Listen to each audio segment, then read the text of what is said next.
Bonjour les amis, j'espère que vous allez bien. Nous nous retrouvons aujourd'hui pour une nouvelle émission de À chacun son jeudi. Et aujourd'hui, j'ai vraiment la chance de recevoir Patricia Penaud. Alors Patricia Penaud, c'est une personne qui est incroyable. Elle déborde d'amour pour nous. Mais vraiment, c'est comme ça que je pourrais la caractériser. Elle a une chaîne YouTube, Les Voix de l'Harmonie, où elle nous donne plein d'outils, plein de conseils pour que ce sente bien dans notre vie, dans notre corps. Elle m'a fait parvenir, j'ai eu beaucoup de chance, ces deux derniers livres donc, pratiquer l'EFT et les clés de l'énergie, elle va nous en parler aujourd'hui. Et mais dans ces livres, c'est ça, c'est vraiment nous donner des outils pour qu'on arrive à se gérer et à se sentir bien dans notre vie. Est-ce que c'est bien ça? Bonjour Patricia. Bonjour Anne-Hélène, bonjour à tous et à toutes. Je suis ravie d'être ici parmi vous et d'être ton invitée. C'était une belle rencontre, hein, la première fois qu'on a échangé ensemble. Donc, je suis ravie d'être ton invitée aujourd'hui. Merci. Alors Patricia, dis-nous tout. Est-ce que c'est bien ça, tout cet amour que je ressens, que tu nous donnes, que tu essaies de nous transmettre à travers tes livres, à travers ta chaîne YouTube? Est-ce que c'est bien ça? Il y a deux choses, effectivement, que tu as mis en avant et qui me correspondent tout à fait. D'un côté, sur mon évolution personnelle, le chemin de l'amour a toujours été en fil rouge. Et en fait, je me rends compte aujourd'hui, après quelques années d'expérience terrestre, que j'ai exploré plein de chemins, en fait, pour comprendre ce que c'était l'amour, pour saisir ce que c'était l'amour, pour vivre ce que c'était l'amour, et pas juste un amour conditionnel, limité par nos pensées, par nos points de vue, mais un amour divin, un amour universel, au-delà même de notre matière. Et donc, tout naturellement, plus j'ai accueilli l'amour en moi, plus j'ai fait de l'espace, du vide en moi pour accueillir cet amour-là, et plus j'ai eu envie de le partager, de le donner, par maintes manières différentes. Même si parfois, c'était pas toujours facile, parce que des fois, quand on donne beaucoup et qu'on n'a pas encore ouvert sa capacité d'accueillir, l'équilibre n'est pas là. Donc évidemment que sur mon cheminement, j'ai œuvré pour aller trouver et vivre cet équilibre entre le donner et le recevoir. Donc oui, quand je partage des choses, c'est de l'amour que je partage, c'est de l'amour relié à ma source originelle, à ma lumière éternelle, que j'ai envie de partager et de donner en me disant que chaque partage que je fais, que ce soit par des ateliers, par des séances individuelles, par des livres, par ma chaîne YouTube, c'est une manière d'animer des graines d'amour chez les uns et chez les autres pour qu'ils puissent et elles puissent pouvoir exprimer vraiment le plein potentiel et la pleine puissance que nous sommes au-delà de la matière. Donc ça, c'est sur le cheminement de l'amour. Et puis, tu ramènes une autre idée qui est aussi importante pour moi, ce sont des comment faire. Parce que c'est facile de dire, ouais, arrête de stresser. Ouais, non, mais tu devrais être plus cool. Ah oui, non, mais tu devrais aimer davantage. Je t'aimais davantage. Tu sais, ces phrases qu'on a Tout à fait. entendues, qu'on dit parfois aussi. Et là, tu vois les gens, tu vois leur tête et tu dis, mais comment je fais ça, moi? OK, si je savais le faire, ça fait longtemps que je l'aurais fait. Or, si je suis dans un manque d'amour envers moi-même, dans du stress, dans plein de choses qui ne sont pas la totale harmonie, c'est que je ne sais pas faire. Et donc, toute petite déjà, je fabriquais des sortes de livres où il y avait des outils, des exercices à faire.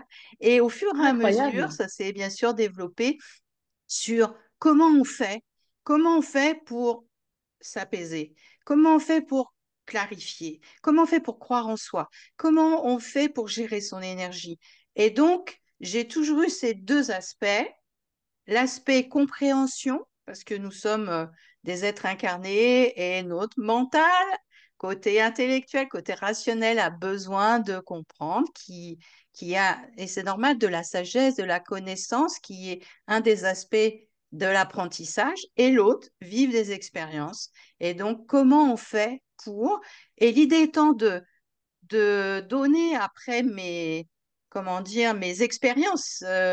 Tu parlais de ces deux livres un sur l'EFT et un sur l'énergie, c'est de se dire, OK, j'ai une richesse d'expérience sur tout mon parcours, j'ai accumulé, j'ai compris des choses, et maintenant je donne, je redonne, et en espérant que chacun puisse trouver par-ci une compréhension ou quelque chose qui disait, ah ouais, tiens, j'avais pas pensé à ça.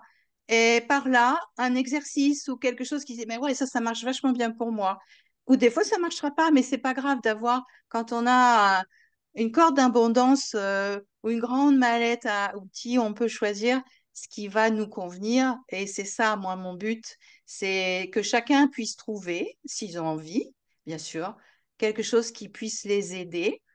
Et comment dire, mon domaine de recherche aujourd'hui, parce que je suis une chercheuse, je suis une exploratrice de la vie, c'est de me dire comment on peut switcher rapidement des choses avec soi pour accéder encore plus vite qu'avant, qu'il y a 50 ans, 100 ans, 600 ans et voire plus, à ces états intérieurs d'incarnation, de potentiel et de réalisation de soi. Et tu y arrives très bien. Alors justement, j'aimerais revenir un petit peu en arrière. Tu nous as dit que depuis toute petite, tu tenais ces cahiers, ces carnets pour justement transmettre. Mais ça t'est venu comment en fait? Quand tu dis toute petite, c'est à partir de quel âge? C'est comment ton enfance? En fait, il y a plusieurs choses, mais pour répondre à cette question-là, j'adhère tout à fait à l'idée que nous savons, quand nous sommes enfants, nous portons quelque chose, un sens de réalisation, quelque chose qui est spécifique. Nous ne sommes pas tous des bâtisseurs, nous ne sommes pas tous des jardiniers ou des jardinières, des constructeurs ou des guérisseurs. Nous avons chacun une pièce du puzzle et toute petite, j'avais cette connaissance intime qui était autour de deux axes. Les deux jambes, tu vois, j'ai toujours marché sur deux jambes. Le soin, prendre soin de, comment on peut aller mieux, comment on peut être en santé, en bien-être. Et l'autre, comment enseigner, comment transmettre, comment apprendre, Hmm. toujours. Et donc, toute petite, en fait, ben, je jouais à l'instit avec, voilà, je fabriquais des cours. Et puis, de l'autre, je jouais au docteur. Et soigner, c'est ce qui était les métiers plus courants et plus standards, mais avec cette intime conviction à l'intérieur de moi que déjà j'avais envie d'être adulte et vite, que tout ce temps qui était passé au mûrissement était finalement, enfin, pour moi, dans mon histoire, il fallait que ça aille vite parce que je voulais avoir cette autonomie pour réaliser ce pourquoi j'étais venue. J'ai une conscience du divin ou du sacré qui existe en moi depuis très longtemps et qui m'a fait souvent penser que j'étais une extraterrestre dans ce monde à ce moment-là. Il faut juste se remettre. Aujourd'hui, c'est quand même plus ouvert. On voit bien que parler de médiumnité, le plus grand nombre résonne. De parler de l'au-delà ou du non-visible, ça résonne. Mais imaginez un instant, une cinquantaine d'années en arrière. C'était pas gagné d'emblée. Et effectivement, la plupart des personnes parlaient du quotidien. Moi, mes parents, c'était ça. C'était, OK, on fait tout ce qu'on peut pour que les enfants mangent la nourriture, les vêtements, l'école, la meilleure éducation. Mais on était bien loin de se dire au-delà de la religiosité ou de la religion qui était quelque chose et qui est toujours quelque chose d'admis par le plus grand nombre. Mais dès qu'on parlait d'autre chose, c'était pas, c'était OK, bon, t'es gentil, t'es sympa, mais nous, ça nous parle pas. Mais j'avais cette Mhm. intime conviction qui était là et qui m'a tenue depuis des années. Et une autre chose à mon adolescence qui aussi m'interpellait, puisque je suis d'éducation chrétienne catholique. Et je me disais à ce moment-là, pourquoi il faut un intermédiaire pour parler à Dieu alors que je sais faire ça directement? Et je me disais, mais pourquoi il y a tant de religions différentes qui des fois créent des conflits alors qu'au Mhm. fond, les messages fondamentaux ne sont-ils pas les mêmes? Et donc à partir de là, j'ai voulu étudier, dès que j'étais un peu plus dans l'adolescence, étudier les différentes cultures, les différentes religions, les points communs, les divergences. Et l'impact du Christ, quand même, enfin, c'est quand même incroyable. Tu as un homme à un instant T qui a une parole tellement incroyable qu'il mobilise des milliers de personnes dans le temps. Je dis, mais comment c'est cette capacité de passer des choses par la parole, tu vois, donc, je me rends compte que très petite et régulièrement, finalement, au cours des années qui ont passé, j'avais des questionnements existentiels et des choses dont je me souvenais, mais que j'avais personne autour de moi pour valider, pour dire non, t'es pas à côté de la plaque. Et donc, j'ai lu, j'allais où je pouvais explorer, et ensuite je mettais en corrélation avec mon ressenti intérieur, mon intime conviction, et tout ce qui était en concordance, ben, je l'avais là. Mais ces deux axes de prendre soin d'un côté et enseigner de l'autre, ça fait partie de ma fibre, de ce pourquoi je suis venue ici. Et au fur et à mesure que j'ai éveillé ma conscience et que j'ai enfin, je veux dire, même pas, c'est même pas réconcilier, c'est amplifier cette connexion avec mon être infini que maintenant je nomme volontiers ma lumière éternelle. Eh bien, forcément, les choses changent. Et sur mon parcours, j'ai suivi des formations et des enseignements dans différents domaines. Et c'est là, je me disais tout à l'heure, avant qu'on se connecte, je disais, mais en fait, j'ai une richesse de parcours incroyable. Et maintenant, ben, depuis les livres et tout ça, comment je le donne et comment je le rends et comment ça peut contribuer au meilleur pour l'humanité. Donc ça, c'est un des aspects de mon enfance, ce côté incarner finalement ces sensations, ces ressentis, ces perceptions qui sont au-delà de la matière. Et puis Alors, du coup, l'autre alors je te partie, coupe 2 secondes. oui, Est-ce que vas-y. tu te sentais un petit peu seule pendant ton enfance, ton adolescence? Parce que est-ce que tu avais des amis? Non, pour partager ça, je pense pas. Ou si, je sais pas, dis-nous. Ou est-ce que tu avais l'impression d'avancer Non, quand même seule sur ton chemin? oui, mais oui, seule, mais j'avais des amis, mais si tu veux, c'était la fibre du sauveur hein, à ce moment-là. J'avais je me souviens à l'adolescence, tous ceux qui voulaient suicider, en fait, ils venaient vers moi et on passait des temps à discuter pour leur montrer la beauté de la vie. Puis finalement, ils décidaient de pas. C'est toi, c'était une période comme ça. Mais très jeune, en fait, j'avais une force en moi qui fait que rien ne m'aurait jamais dérogé d'un chemin que je ne savais pas, qui n'était pas aussi clair que celui-là d'aujourd'hui. Et ce qui fait qu'en fait, ça avait peu d'importance en réalité, tout ça. S'il y avait des choses qui me manquaient, j'ai une famille adorable qui a vraiment pourvu à tout ce qui était la matière, mais sur le plan existentiel, sur le plan spirituel, c'était au-delà de ce que pouvait m'apporter. Mais tout ce qui ne résonnait pas en moi faisait que j'étais considérée comme quelqu'un qui avait mauvais caractère parce que je m'affirmais. Je disais juste non, ça, non. Ça, c'est pas possible, tu vois, mais on simplifie beaucoup les choses des fois quand on n'est pas d'accord avec quelqu'un, quand on n'est pas d'accord avec une idée, on dit c'est toi qui va pas. Mais c'est pas grave. Et j'avais cette force-là à l'intérieur de moi, la force de comprendre, la force de chercher, la force de passer ces années et de pouvoir ensuite aller dans ce que j'avais, là où j'avais envie d'aller. Et cette force, j'ai toujours eu. Et je me souviens quand je me suis formée en sophrologie en tant que sophrologue expert humaniste, on a eu des expériences et des moments extrêmement profonds. Et je me souviens avoir connecté ma présence infinie et les mots qui étaient là, c'est tout est possible. Et ça, c'est quelque chose que je porte. Tout est possible. Ça donne une force incroyable au-delà de l'espoir et de l'optimisme. Tout est possible.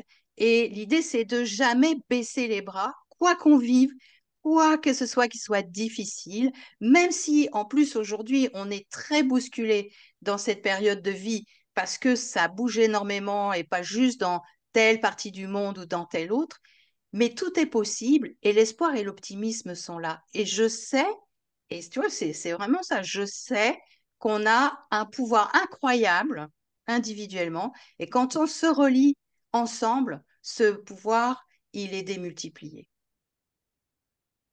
Ouais, c'est ben, moi aussi, hein, sincèrement, je vibre l'amour, je vibre l'espoir et tout est possible. J'en suis intimement persuadée. Et c'est pour ça qu'il faut vraiment s'accrocher, il faut se donner les moyens aussi d'arriver. Et généralement, quand on y met tout son cœur, ça paye vraiment. Et alors, tu es devenue sophrologue. C'est comme ça que tu as commencé? En fait, quand j'ai commencé, j'ai pas commencé tout de suite sophrologue.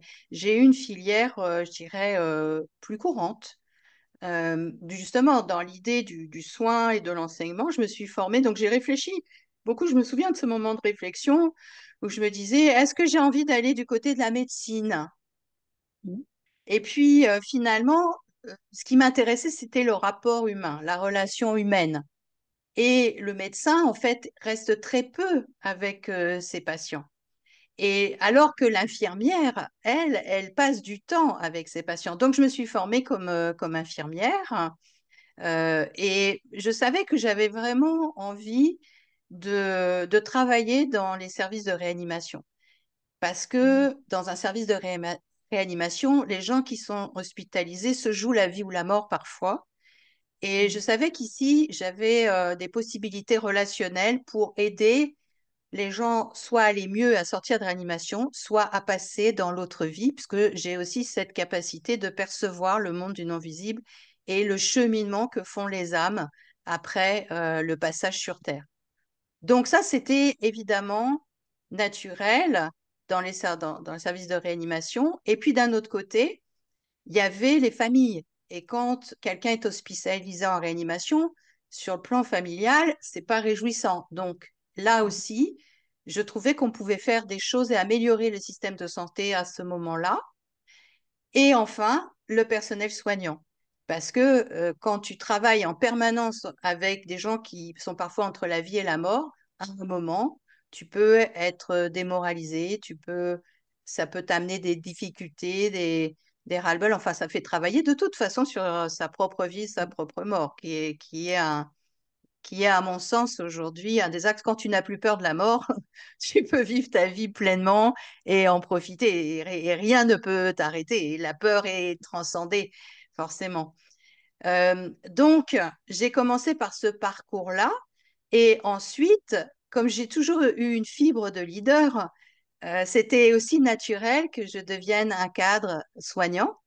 Et donc, je me suis formée en management dans un circuit moins traditionnel que l'école traditionnelle parce que j'aimais bien le côté universitaire pour la richesse que ça amène à ce moment-là, on n'était pas juste que des infirmières en train de se former au management, il y avait des cadres kinés, il y avait toute une population multidisciplinaire et c'était intéressant de partager les points de vue des uns et des autres. Et donc, c'est quand j'ai fini ma formation de cadre et que je suis devenue cadre soignant, où là, j'ai commencé à me dire, oh là là, j'ai fait beaucoup bosser ma tête, et réfléchir et tout, construire, ce que j'adore, hein, ça, j'ai les pieds dans chaque monde. Je suis quelqu'un de très terrienne et très ancré, j'aime bien comprendre, mais j'ai aussi le pied dans l'invisible, dans tout ce qui est dans le contemplatif, dans l'expérientiel. Donc, ça ne me posait pas de problème. Et là, j'avais fait beaucoup travailler ma matière et j'avais du coup envie de trouver quelque chose qui m'amène à justement à connecter autre chose et à découvrir autre chose de moi que juste le côté rationnel, raisonnement. Et la sophrologie est arrivée tout naturellement. Mais en sachant quand même que avant la sophrologie, mais ça assez tôt, à partir de la vingtaine, je me suis formée dans les pratiques énergétiques. Parce que j'ai toujours eu cette conscience de l'énergie en moi. Et ce qui m'intéressait, c'était de saisir comment on parle des chakras, on parle des méridiens, on parle du champ magnétique, on parle du champ de l'aura. Comment tout ça, ça pouvait fonctionner ensemble. Et donc, ben, j'ai passé une vingtaine, 25 ans à suivre des formations sélectionnées, choisies dans ces différents domaines pour avoir une vision et une perception la plus juste possible de notre architecture énergétique et surtout comment on pouvait faire pour la réguler selon les portes d'entrée. Donc la sophrologie n'est venue que dans un deuxième temps. Hein, c'est en premier temps, c'était vraiment la pratique énergétique. Et la sophrologie est venue, et là, ça, j'avais vraiment l'impression de retrouver ma philosophie de vie quand j'ai suivi ça. C'était vraiment d'une évidence tout ce qui était enseigné. J'étais pas dans le côté surprise intellectuelle ou philosophique, parce que ça correspondait vraiment avec ma philosophie de vie. Mais surtout, ce qui était intéressant, c'était l'exploration du corps et l'exploration du corps profond. Et ça, c'est ce qu'amène la sophrologie, entre autres. Mais justement, aller en conscience, se promener à l'intérieur de tes cellules, à l'intérieur de ton ADN, aller découvrir qu'au fin fond de ce corps qui semble être limité. Il y a un univers, il y a un monde à lui tout seul. Et que tu peux aller chercher cette force qui est aussi sacrée, cette énergie dans l'infiniment petit du corps et le ramener ici pour expérimenter, le mettre dans tes projets, ça, c'était incroyable. Avec l'énergie, j'avais exploré l'infiniment grand, le non visible, les sources et la source originelle en partant vers le ciel. Et avec la sophrologie, j'explorais l'infiniment petit de la matière et je retrouvais la même sensation, le même ressenti et la même connexion avec la source divine, mais dans cet infiniment petit du corps. Donc la sophrologie, c'est ça qu'elle m'a apporté à un moment de mon parcours. Comment tu te sens quand tu te sens vraiment connecté avec la source? Qu'est-ce que tu ressens dans ton cœur? Quelles sont les émotions que tu ressens? En fait, j'ai l'impression d'être tout le temps connectée à la source maintenant. Majoritairement, quand je suis connectée, ce qui va me déconnecter, c'est si je suis confrontée à des, comment dire, à des attitudes qui sont pas sympas, tu vois, ou des. Mm. C'est pas tant les gens qui souffrent, parce que je les accompagne, et les gens qui souffrent, mais qui souffrent et qui n'ont pas envie qui sont conscients qui n'ont pas envie d'emmener ça vers l'extérieur, et impactant l'autre, ça va pas comment dire, me désaligner. Mais les gens qui souffrent et qui se rendent pas compte qu'ils sont en train de projeter leur souffrance sur l'autre et qui font que c'est l'autre, en l'occurrence toi, qui du coup porte le côté horrible de la chose, ça peut me désaligner. Donc, forcément, je me suis dit, ben, quand je me désaligne, comment je fais pour me réaligner le plus vite possible avec la source? Et quand je suis connectée à la source, je me sens vraiment moi. C'est-à-dire que c'est pas, je peux être connectée quand je suis en méditation. Quand je suis en méditation, je, en fait, je sais pas comment dire ça, mais je redeviens la lumière que je suis. J'ai plus le contact de ma forme physique. Je suis juste dans l'absence de pensée. Je suis juste la lumière que je suis et je baigne là-dedans, comme une goutte d'eau dans l'océan. Euh, j'ai rien d'autre à faire et à être que ça.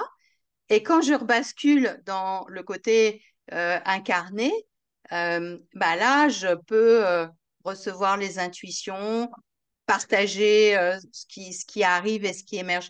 En fait, c'est des switches. Je sens que c'est plus des switches qui se passent, mais j'ai l'impression tout le temps d'être connectée à la source et à la terre. C'est-à-dire que la terre amène une connexion qui est importante, comme la source originelle, le champ quantique, le divin, peu importe comment on le nomme, amène une autre connexion.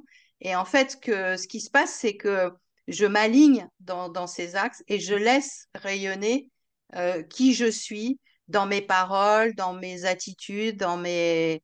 Et si je suis alignée, je suis moi, quoi. Je sais qui je suis et je me pose pas de questions. Il y a une espèce de naturel qui est là. Mm. Ouais, moi, je t'avouerais que j'ai un peu de mal quand je suis connectée avec l'au-delà. J'ai l'impression qu'il n'y a plus rien qui compte sur Terre. Et notamment, tu vois, quand j'écris des livres, mes livres, je suis tellement connectée avec là-haut, mais ça m'apporte tellement d'amour, de joie, de lumière, comme tu dis, que de revenir sur Terre, parfois, c'est difficile. Et tu vois, le lien, j'adore ma famille, mon mari, mes enfants, mes amis, mais quand je suis connectée avec là-haut, ça prend tellement c'est pas d'importance, mais un tel bien-être que c'est compliqué pour moi de rééquilibrer tout ça quand je réatterris. J'ai l'impression qu'il faut réatterrir sur Terre. Et j'ai du mal à faire les deux, tu vois, tel que toi tu le décris, à switcher. C'est compliqué pour moi de switcher. Ça me prend du temps. Je crois que, enfin, aujourd'hui, si tu veux, c'est sûr que les points de vue, les pensées évoluent au fur et à mesure des expériences. Mais dans mon expérience d'aujourd'hui, et quand j'écoute les expériences aussi des uns et des autres, je pense qu'on n'a pas tous la même sens de mission ou de choses qu'on a apportées. Et donc, c'est ça qui peut aussi faire la différence. Si dans ton axe de partage et de service et de contribution, c'est fort et important que tu ramènes cette lumière de l'au-delà pour soutenir, pour dire, mais oui, la vie continue derrière, etc. C'est comme si, quelque part, c'était presque, entre guillemets, hein, une obligation que tu portes cette lumière, que tu déconnectes un peu de la matière pour que les gens puissent sentir et percevoir au travers de toi cette lumière où tu es en accès direct. En ce qui me concerne, moi, même si j'accompagne des gens dans l'au-delà et que je fais voilà, des passages, etc., mon rôle ici et ma contribution, c'est pas tant ça. Donc, pour moi, ça m'étonne pas, même si des fois, je me dis, ah mince, et pourquoi moi je fais pas ça, et pourquoi, tu vois. Mais j'ai compris qu'en fait, je suis pas là pour ça. Je suis là pour aider les gens à s'incarner et pour aider cette lumière que chacun est à s'exprimer au travers de la matière et à savoir comment, justement, on peut croire en soi, retrouver sa puissance personnelle, sa puissance authentique, retrouver de l'harmonie et œuvrer là où on a dans la contribution pour le meilleur pour l'humanité. Donc, en ce qui me concerne, dans mon cheminement, j'ai fait ce chemin d'incarnation. J'ai fait ce chemin d'aller dans l'au-delà, mais je me souviens très bien de ce moment crucial dans ma vie où je me suis carrément cassé la figure d'un escalier, tu vois. Et en fait, quand j'ai décodé, parce que pour moi, tout a un sens, donc c'est normal une fois que j'ai réparé les choses qui avaient besoin d'être réparées dans le corps, dans la biologie, de me dire, mais c'est quoi à ce moment-là de ma vie, ce sens? Et j'ai été en très grande connexion avec l'au-delà, avec l'univers, mais est-ce que j'étais vraiment là pour faire que ça? Non. Et je me suis cassé la figure. J'ai dégringolé les marches pour revenir sur Terre et le corps, je l'ai senti.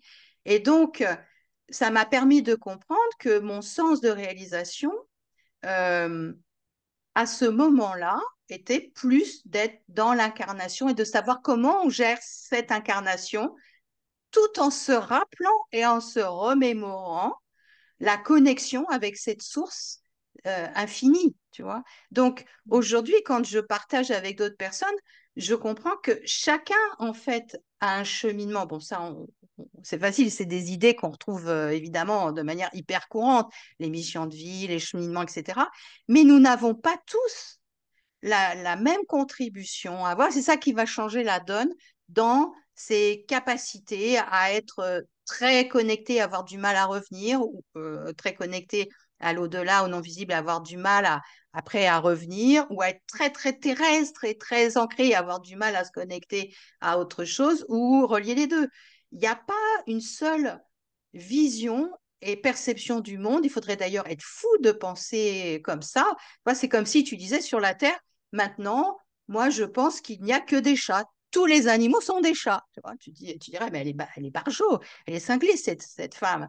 Ben non, tous les animaux sont pas. Tu as des animaux qui vont dans l'eau, t'en as qui vont dans l'air, t'en as qui marchent sur Terre. Ben, les humains, même si on a une tête, des bras et des jambes et qu'on a l'air de se ressembler, on est différents dans la vision qu'on peut avoir de la vie, dans la pièce de puzzle qu'on porte. Et je crois que quand on commence à reconnaître ça et à l'accepter, il y a déjà un gros package de pression qui s'en va. Qu'est-ce qui te passionne le plus dans ce que tu fais? Tout. Je peux pas te Ouais. dire qu'il y ait... parce qu'en fait, aujourd'hui, enfin, quand je dis aujourd'hui, ça fait déjà pas mal d'années, j'ai toujours su que j'étais actrice de ma vie. Toujours. Donc, j'ai toujours choisi les choses que j'avais envie d'apprendre, dans tout ce qui était dans ma capacité à choisir pour que ça me plaise. Et s'il y a quelque chose où je me dis, bah non, là, il n'y a plus rien à créer, avec ça, j'ai expérimenté, voilà, tout, bah, je vais faire ce cheminement qui prendra plusieurs mois, plusieurs années peut-être, pour aller vers ce que je sens qui est juste et bon aujourd'hui en regard de ce pourquoi je suis venue ici. Alors, je parlais pas comme ça à 20 ans, hein, on est d'accord, mais aujourd'hui, je parle comme ça. Mais même si je parlais pas comme ça à 20 ans, euh, je savais ce que je voulais faire et ce que je voulais pas faire. Ça, j'ai toujours su. Il arrive des fois dans la vie, enfin juste parce que quand je dis, il y a ma petite voix qui me dit oui, est-ce que tu sais vraiment que tu sais toujours tout ce que tu veux faire? Oui et non, parce qu'il y a ces moments de transition. Tu vois, ces moments de transition, on peut tous avoir, c'est-à-dire que j'aime bien prendre l'exemple des jeux d'aventure. Tu sais, tu arrives sur un plateau, tu connais pas la ville, tu connais pas les gens, tu as un cœur de vie, tu as une petite épée et un petit bouclier. Et puis, tu dois aller découvrir, discuter, trouver des trésors, etc. Et donc, tu sais ce que tu dois faire sur ce plateau-là. Ça y est, tu as vite compris, même si tu ne savais pas au démarrage.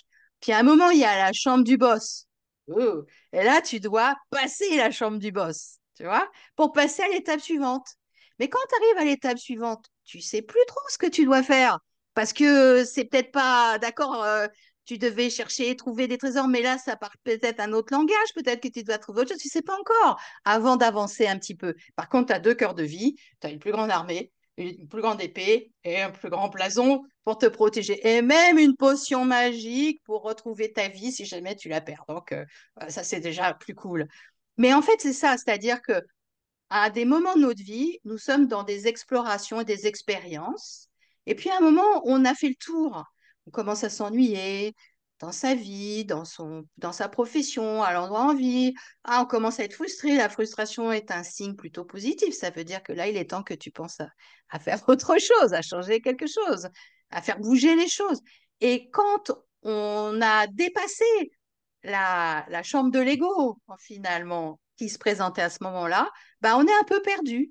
Et parce qu'on ne sait pas où aller, quoi faire, c'est un nouveau monde. Et là, dans ces cas-là, je ne sais pas où je dois aller encore, mais j'ai confiance et j'ai foi. Donc, c'est ça qui change tout. C'est que même si je ne sais pas à ce moment-là où je dois aller ou ce que je peux faire, ok, je fais ce que j'ai à faire et je sais que ça va arriver et je sais que les choses vont se clarifier alors que j'aurai dépassé et apprivoisé cette partie d'ego qui se sera présentée à ce moment-là. C'est ça l'outil que tu conseilles aux personnes parce qu'effectivement, moi, il y a beaucoup de personnes autour de moi qui arrivent à ce moment de frustration, cette période de transition où ils me disent, Anne-Hélène, moi, je m'ennuie dans mon travail, j'ai envie d'autre chose, j'ai envie d'aider. J'ai beaucoup de gens qui me disent ça. J'en ai marre de ce que je fais, j'ai envie de passer à l'aide à la personne, j'ai envie d'aider. Donc, il y a plein de gens autour de moi qui se lancent dans des formations pour aider, etc. Mais des fois, ça met du temps à arriver. Et ces gens-là peuvent se décourager.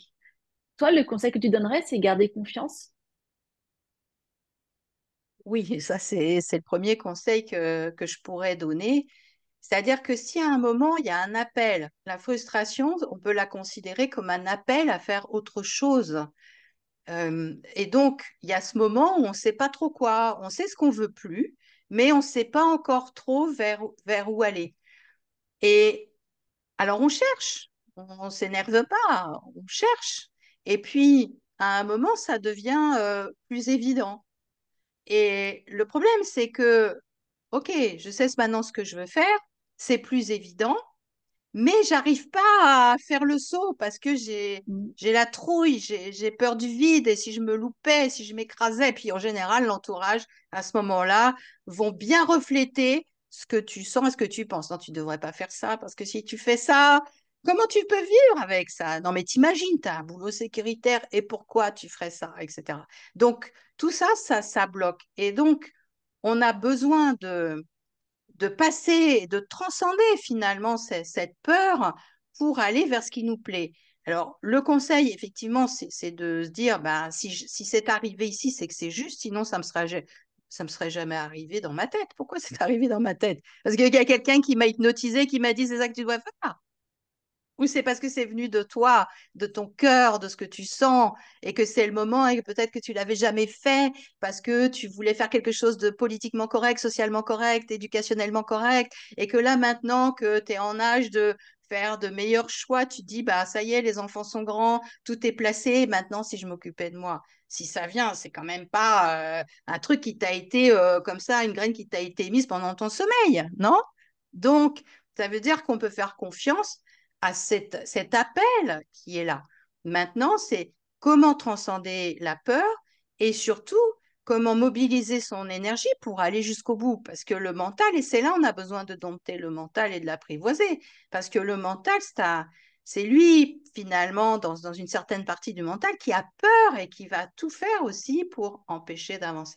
Donc la confiance, le fait de faire ce qu'il faut pour soi, pour changer sa pensée limitante qui empêcherait de continuer d'avancer, en sachant qu'on ne fait pas n'importe quoi quand on fait ça, hein. Ça ne veut pas dire que là, aujourd'hui, tu as tout et demain, tu quittes tout et tu entames autre chose. Enfin, il y a un principe de réalité qui, je pense, est quand même intéressant à prendre en considération, à moins qu'on te paye ta bouffe, tu vois. Enfin, je veux dire, on fait, c'est parce qu'on est éveillé ou que parfois certains pourraient dire illuminé. J'aime bien la lumière, c'est chouette, qu'on est forcément barjot. Il y a un monde entre tout ça. Donc, pour ceux qui effectivement sentent qu'il y a un appel, ben, c'est de réfléchir et de construire une stratégie, hein, quoi, comme si on partait en voyage. Qu'est-ce qu'on voudrait faire en sachant que ce voyage, il sera peut-être que dans 6 mois, dans un an, mais c'est pas grave. La conscience qu'on est, elle comprendra qu'on a décidé de faire quelque chose qui va nous plaire. Moi, je rappelle toujours aux gens quand c'est comme ça que la vie, elle passe vite et que demain, tu peux ne plus être là incarné sur la matière.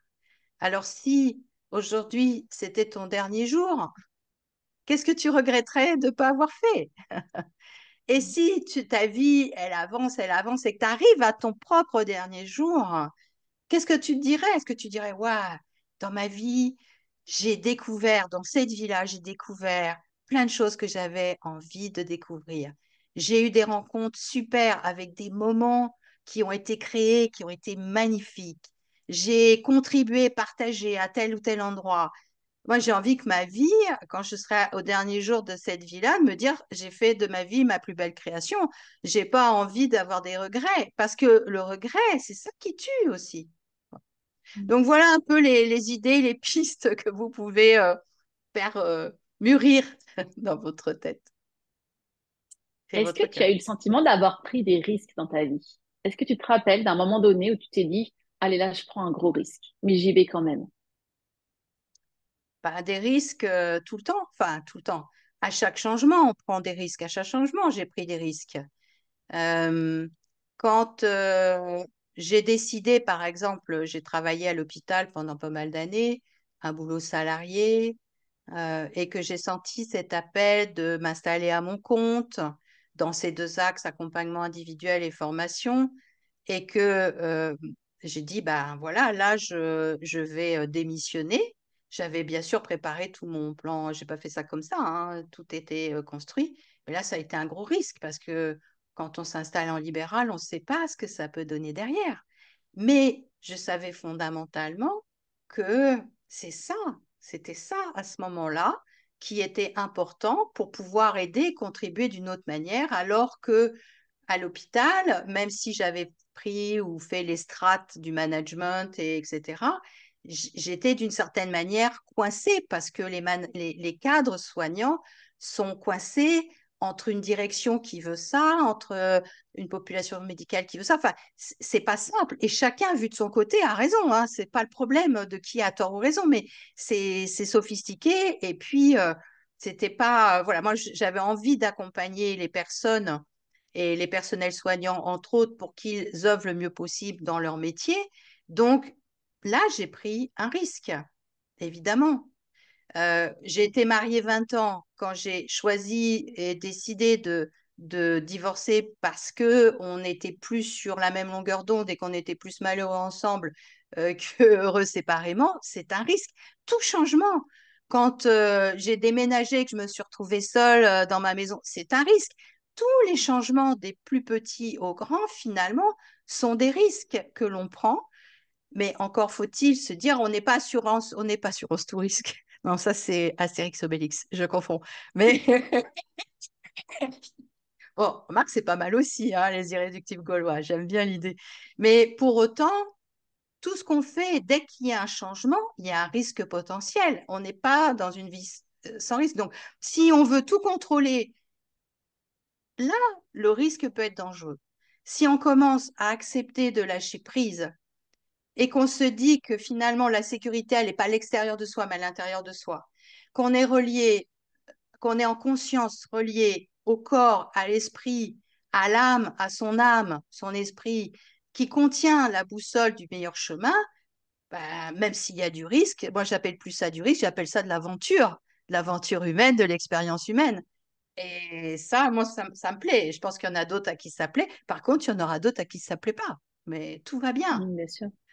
tout va bien. On n'a pas tous le même chemin, le même cheminement à avoir. L'essentiel, c'est de prendre plaisir dans la vie. Parce que dans cette identité-là, on n'en a qu'une seule dans cette identité. Donc, qu'est-ce qu'on peut faire, qu'est-ce qu'on peut être qui va nous faire passer des bons moments, de la joie, etc., au-delà du chaos extérieur. Et c'est là où, justement, des livres comme je l'ai écrit, avec ces pratiques de l'EFT, d'énergie, ou du Munaiki qui va sortir, ou de la sophrologie qui est en vue, sont là pour aider justement à se redonner les clés en main, des clés en main pour pouvoir accéder avec plus de facilité et d'aisance à de la joie en soi, des bons moments, etc. Parce que on est là pour ça. Notre planète, c'est une planète merveilleuse et c'est la seule qui existe dans plein d'univers différents de cette manière-là. Donc, ça serait dommage de louper cette vie-là en étant que dans la souffrance et dans la douleur. Et je dis souvent, il n'y a qu'une être à changer pour passer de la souffrance, de la douleur à la douceur. Alors, Mm. même si des fois, c'est pas facile, parce que c'est vrai qu'il y a des circonstances de vie qui sont difficiles, c'est vrai que c'est souffrant. Mais justement, quand on rencontre des gens qui donnent de l'amour, l'amour, c'est le meilleur baume qu'on peut mettre sur les souffrances. Une oreille, une écoute, une parole, un sourire. Et ça fait du bien. C'est très juste. Tu avais quel âge quand tu as écrit ton premier livre? Tu as écrit beaucoup de livres, mais ton premier livre, tu avais quel âge? Alors, la question de l'âge est un peu compliquée pour moi parce que je suis plus dans un espace-temps habituel. Donc, ça peut paraître bizarre hein, de dire ça comme ça. Je suis plus dans un espace-temps habituel. C'est-à-dire que si je veux me remémorer à quel âge j'ai fait ça, j'ai beaucoup de Mm. difficultés parce C'est vrai. que je suis plutôt dans l'espace du maintenant, tu vois, ou dans le temps intemporel. Bon. Mais si j'essaie de me rappeler, peut-être En tous les cas, c'était bien après que tu aies quitté l'hôpital. c'était après, oui, oui, oui, c'était après. Oui, oui, oui, oui. Ça fait peut-être 10 15 ans, un truc comme ça. Et là, qu'est-ce que tu ressens?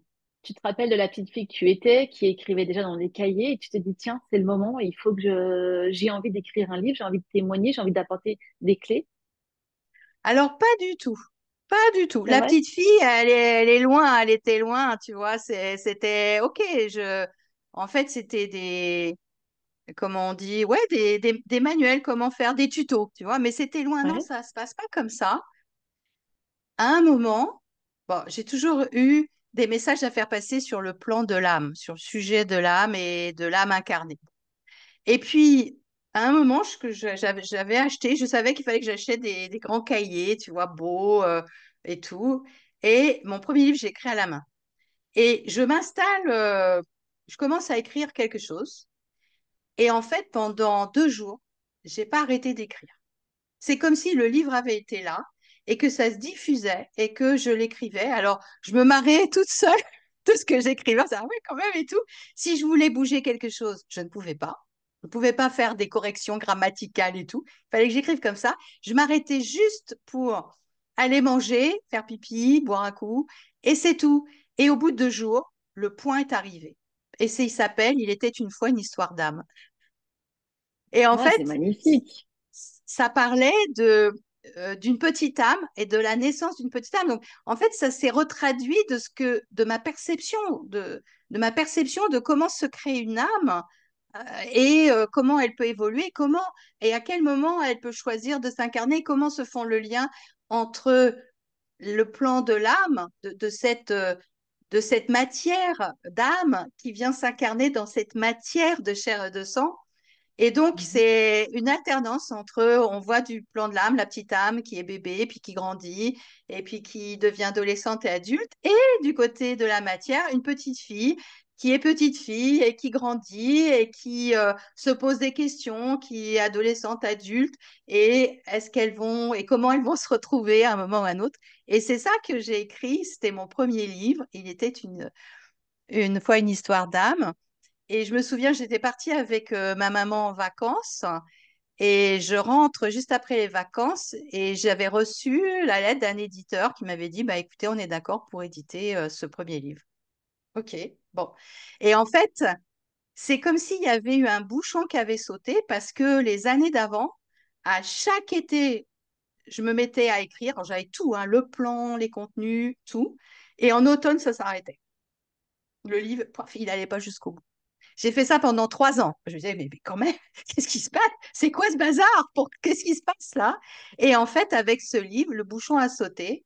Et après, voilà, j'ai plus été dans des écritures, non pas voilà, comme si le livre était là, mais bien guidé par rapport à justement toute l'expérience, mêlant en fait mes compréhensions à partir des enseignements que j'avais eus, mêlant mes expériences de ces enseignements en me les appropriant et mêlant bien évidemment l'intuition de ma présence infinie pour donner les axes aussi qui est important dans cette période de temps qu'on vit là aujourd'hui et maintenant.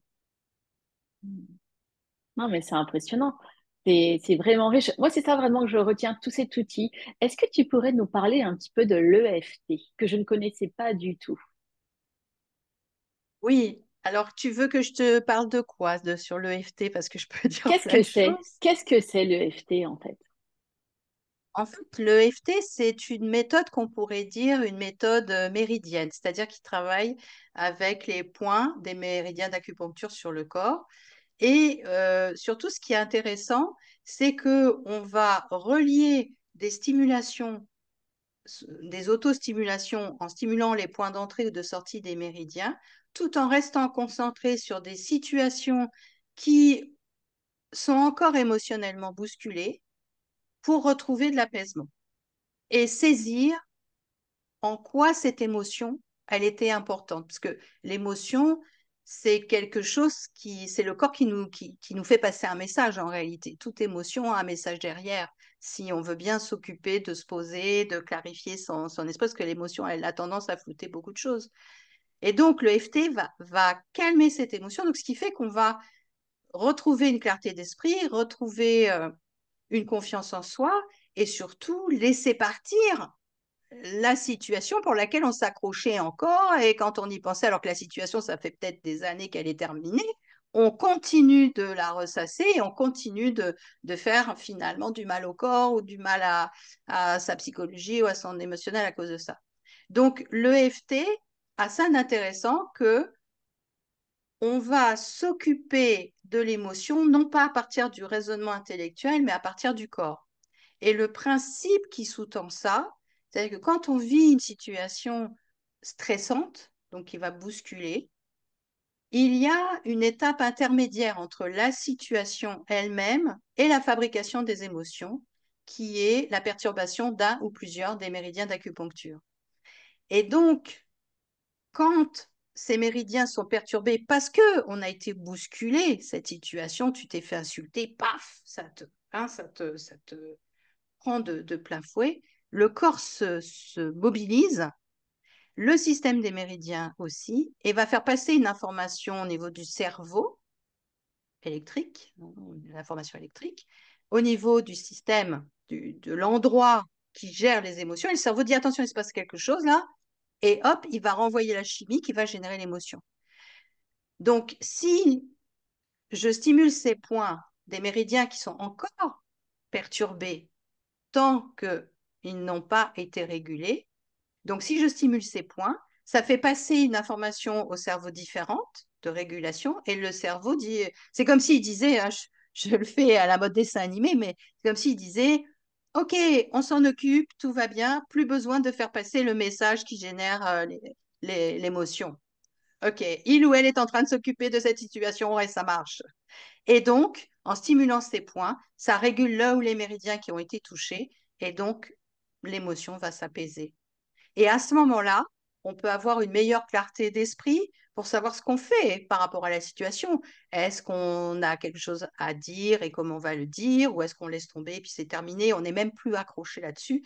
Donc, je trouvais que c'était une porte d'entrée en direct sur l'émotionnel, hyper intéressante et quand même efficace dans environ 90% des cas Hmm. rencontrés. Et ça, nous, on peut le faire à nous-mêmes.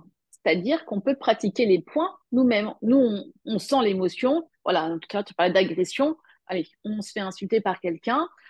Du coup, ça nous procure un grand mal-être. Et là, tu vas nous dire, ben, en appuyant sur tel point, je fais n'importe quoi, hein, tel point, ça va nous calmer.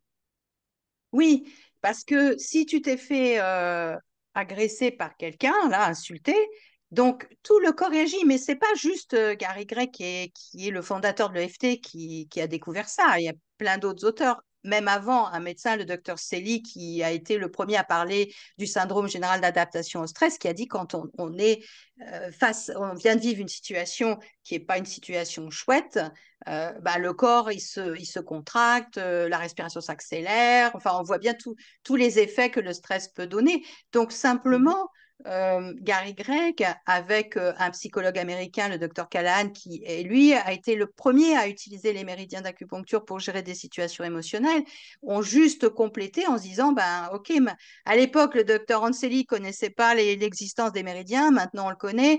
Bon, quand même 5000 ans d'existence étudiée par les Chinois, donc c'est pas de la gnognotte, sinon ça fait bien longtemps qu'on aurait laissé tomber. Donc ça veut dire que effectivement, l'idée de Gary Gregg, c'était de trouver cette approche pour que le plus grand nombre puisse l'utiliser eux-mêmes. Donc, si on est perturbé et qu'on est en contact de l'émotion, parce que c'est ça qui est important, c'est si tu es que dans ta tête et que tu es pas dans le ressenti, le FT va pas fonctionner. Il faut vraiment être en contact avec l'émotion. Mais si tu es en contact avec l'émotion, même si tu n'as pas besoin de formuler, parce que on regroupe des stimulations de points avec des formulations pour rester bien concentré sur ce qui se passe, mais même si tu formules pas et tu es là dans ta colère ou ta tristesse et que tu fais des points en restant concentré sur ta colère et ta tristesse à cause de cet infâme personnage qui t'a insulté, tu vas voir que les méridiens vont se réguler, même si tu as besoin de faire plusieurs fois les mêmes circuits, c'est pas grave, les méridiens vont se calmer. Toi, tu vas te calmer. C'est incroyable. Et les gens sont même surpris parce que on n'a pas été éduqué spécialement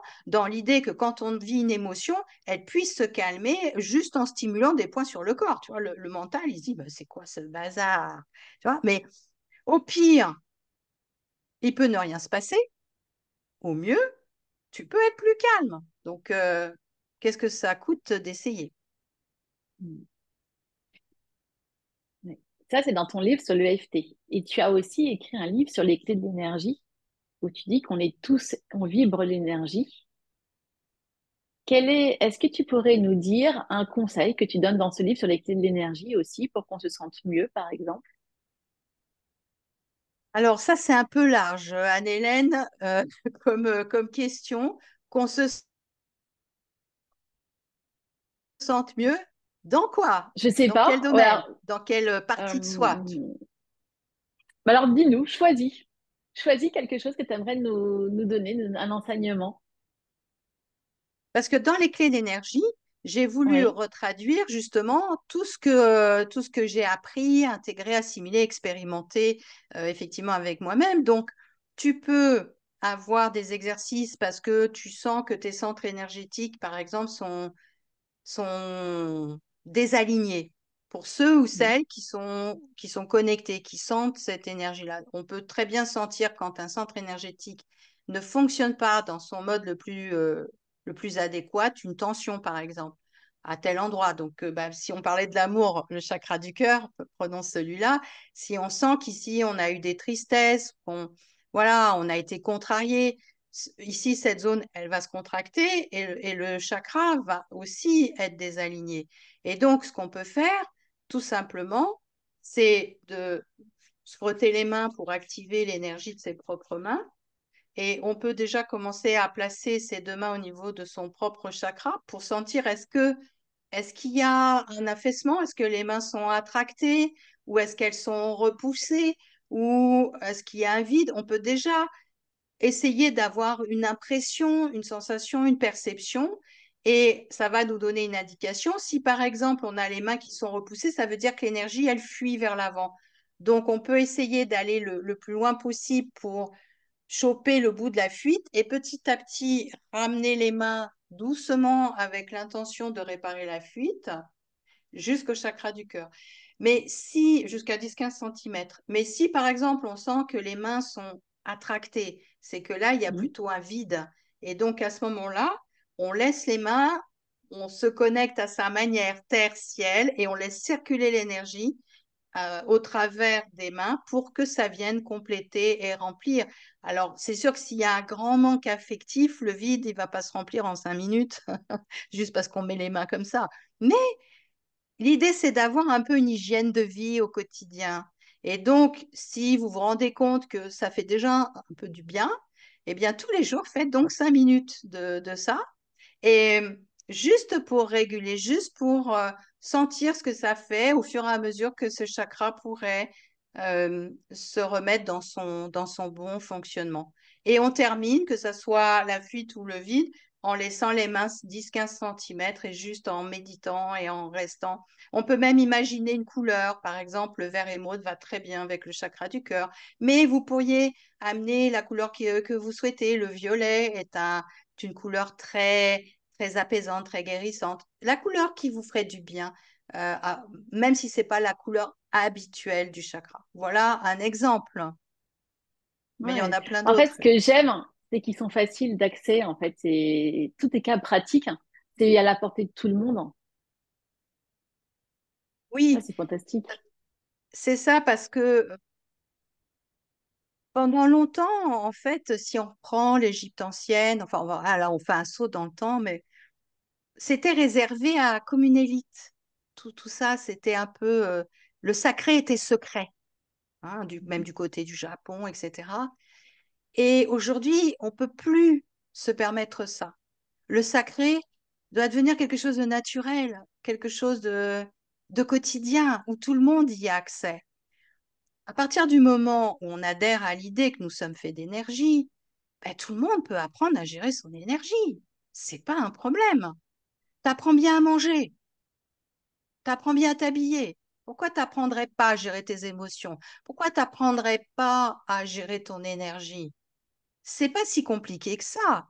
Ce que ça demande, par contre, et c'est là où des fois c'est un peu compliqué, parce qu'on aime que tout aille vite et rapide, c'est-à-dire on fait une fois, 5 minutes, et ça y est, c'est bon. Si ça marche pas, on arrête. Et c'est là où ça nécessite un petit peu d'utiliser notre volonté pour dire, Mm. c'est pas grave, si ça marche pas là, je continue, je fais l'essai pendant un mois, par exemple. Faites l'essai de quelque chose tous les jours, 10 minutes pendant un mois, et vous allez voir. Les neurosciences disent ça, mais même si on ne suit pas les neurosciences, quand on est pianiste, par exemple, comme je suis pianiste en herbe, mais quand j'ai des arpèges qui sont difficiles à faire, si tous les jours, 5 minutes, je fais mes arpèges, tu peux être sûr qu'en 15 jours ou 3 semaines, des fois c'est même pas un mois, les doigts ont, ça y est, Oui, tu ils as savent faire progressé. Ouais. parce qu'il y a des nouveaux schémas neuronaux qui ont été construits au niveau du cerveau et qui facilitent la nouvelle habitude. Donc, de se dire je le fais une fois, ça marche pas, bah ouais, c'est vrai. Non, mais c'est vrai, dans ces cas-là, peut-être qu'il faut pas le faire. Mais le faire tous les jours, 5 minutes, et de se dire à quel moment je me programme sur mon agenda, là, 10 minutes avec moi-même, déjà, ça serait pas mal. Comme ça permettrait aussi que tout ce que nous sommes, tous nos composants, tous nos constituants, ah, ça y est, enfin, il s'occupe de moi, c'est génial. Ouais, on a besoin de ça. Donc, 5 ou 10 minutes et de pratiquer. Il y a des fois, vous allez bien y arriver, d'autres pas du tout. C'est pas grave. Il n'y a pas péril en la demeure. Mais de maintenir cette persévérance, même que c'est que sur un mois, et de voir ce que ça donne. Et là, vous verrez de vraies différences. Et ça, je suis quelqu'un, au départ, franchement, c'était compliqué pour moi de pratiquer tous les jours quand j'avais la vingtaine, hein. Franchement, je crois que, voilà, je connais bien cette problématique. Et je trouvais toujours une bonne raison. Et quand on est occupé, on peut être occupé sans avoir du temps pour soi. C'est humain. C'est humain. Et puis, le côté de l'infirmière, ça m'a appris ça. C'est-à-dire que tu peux pas passer à côté de quelque chose, tu vois. Si tu vas faire un prélèvement sanguin, une piqûre à quelqu'un, tu dois te laver les mains. Pourtant, c'est facile de pas se laver les mains. C'est facile, c'est plus rapide, les mains, ça s'abîme, etc. Et là, j'ai pris conscience que non, je pouvais pas faire ça. Il fallait que je respecte quelque chose et qu'il y ait une régularité pour Mm. préserver la sécurité des gens Mm. dont je m'occupais.